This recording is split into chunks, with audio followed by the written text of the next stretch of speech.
this video, I'm going to give you a general overview of my camera, the Olympus EM-1 Mark II. Make sure you stick around until the end because there's a lot of information in this video that will be very useful whether you're thinking of buying one of these cameras or already own one and just want to get a bit more situated. Hi, my name is Laurel and welcome back to the channel. Here I take the big budget approach and throw it out the window in favor of more realistic, more budget-friendly equipment, gear, and software. Now, quick disclaimer, I bought this camera with my own money, obviously, and before I was using my dad's old Nikon D80 from 2006. 10 megapixels, couldn't even ship video. I've only had this Olympus camera for a little less than a year. This camera is amazingly comfortable. It's not too bulky nor too heavy, and the grip is big enough that you can easily hold it one-handed. It does fit perfectly in my hand, but everybody else that I've heard talk about this camera says the same thing. You can customize it a lot with 3 custom modes and a bunch of buttons and dials and levers that you can have do whatever you need and use the most. For example, I've set my front and back dials as my aperture and shutter speed, which I reckon is pretty standard.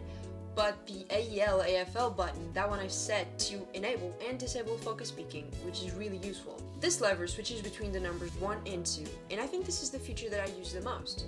In number 1, my back dial controls the shutter speed as I've said before, but if I switch it to number 2, it controls the ISO, which is just a really fast way to adjust your settings without having to press a bunch of buttons. There are other buttons, but I won't talk about everything in this video.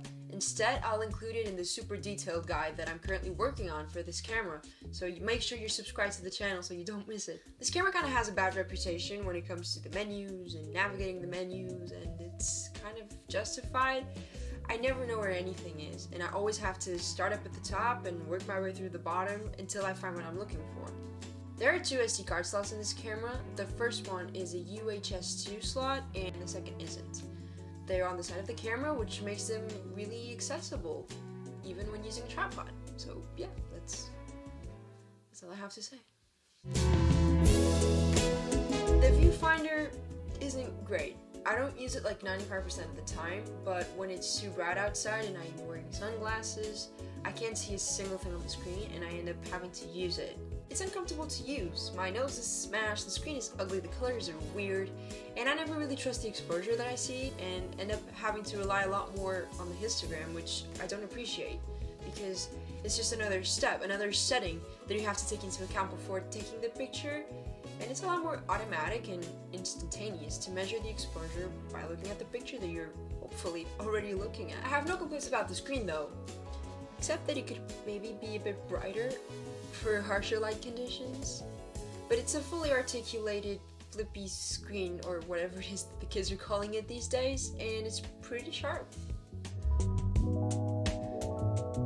The sensor is a live MOS, or again whatever it's called, micro four thirds sensor with a resolution of 20 megapixels, which is perfect for me. The images are sharp and detailed without generating huge file sizes.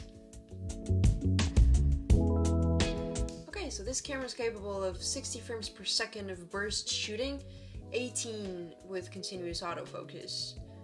At least that's what the spec sheets say. From my experience, I know that there's a fast burst mode and a slow burst mode. I don't really shoot a lot of action photography, but I do take a lot of pictures of my dog, and I tend to use the slow burst mode. It works fine. I've never really had to wait for the buffer to empty, especially since I've had the UHS-2 card. Now, while everybody loves Panasonic cameras and hates their autofocus while ignoring the existence of Olympus, I couldn't be happier with the autofocus performance in this camera. It has never, ever failed me.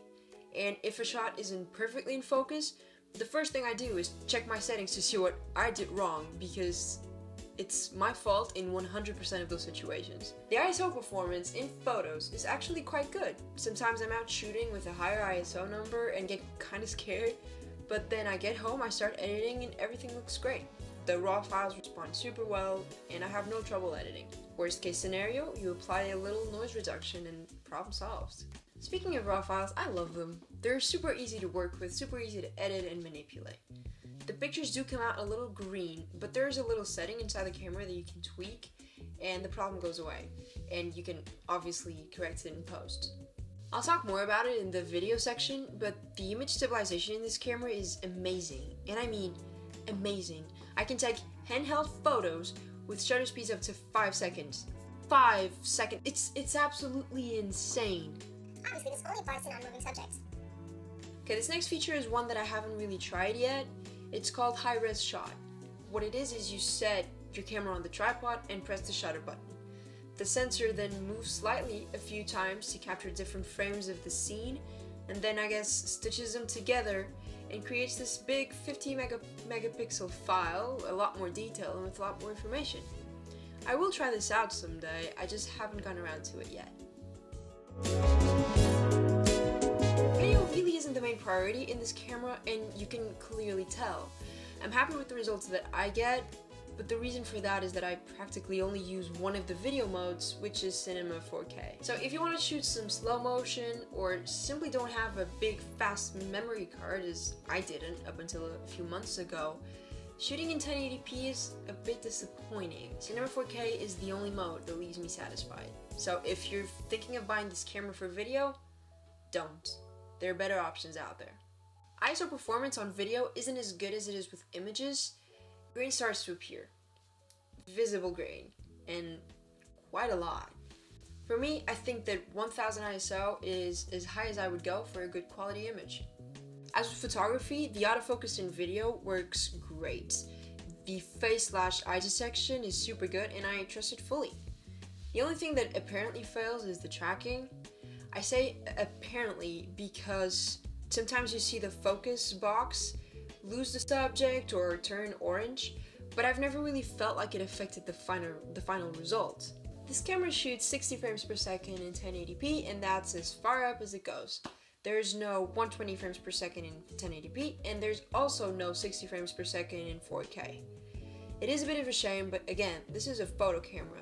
Video isn't the priority here. However, in this camera, the shutter speed can be set to 1/48, which is the appropriate shutter speed for filming in 24 frames per second. A lot of cameras out there only allow you to set it to 1/50. When it comes to picture profiles, you don't really have a lot of choices. There's a flat picture profile and there's a log picture profile. Both are fine, as long as you use the conversion LUTs that Olympus provides on their website. It makes life a lot easier. In video, the image stabilization is fine. There are two types that you can choose from. The first one crops a little bit into the image and works very well. And the second one doesn't crop, but kind of warps the edges a little. Neither one of them is perfect, but at least for me, it works well enough. And remember, video is not a priority in this camera. It's our new slogan. The audio isn't very good. The preamps are kind of low quality and very noisy. There are workarounds, but you know, it's kind of sad. This camera has a couple of weird problems for me. The first one is that you can't set a custom mode to video. There are 3, and yet neither of them can be set to video. What's the problem with this, you might ask?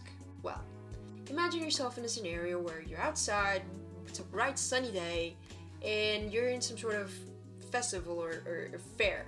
And while you're calmly taking a picture of somebody making a waffle, a fight scene starts right behind you, and you have like a fraction of a second to switch to video so you can capture that moment. In an ideal world, you'd have a custom mode for photos and a custom mode for video. That way, if you wanted to switch back and forth, your settings would be preserved.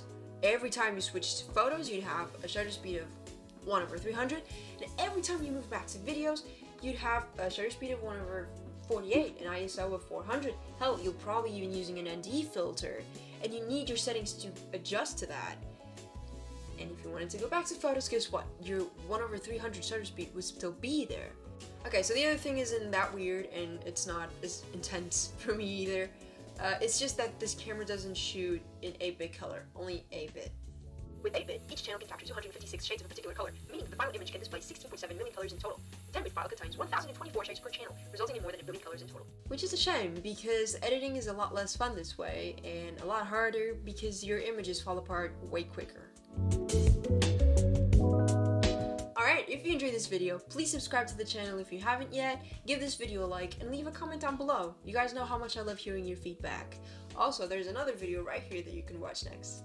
Thank you so much for watching, and I'll see you in the next one. Bye!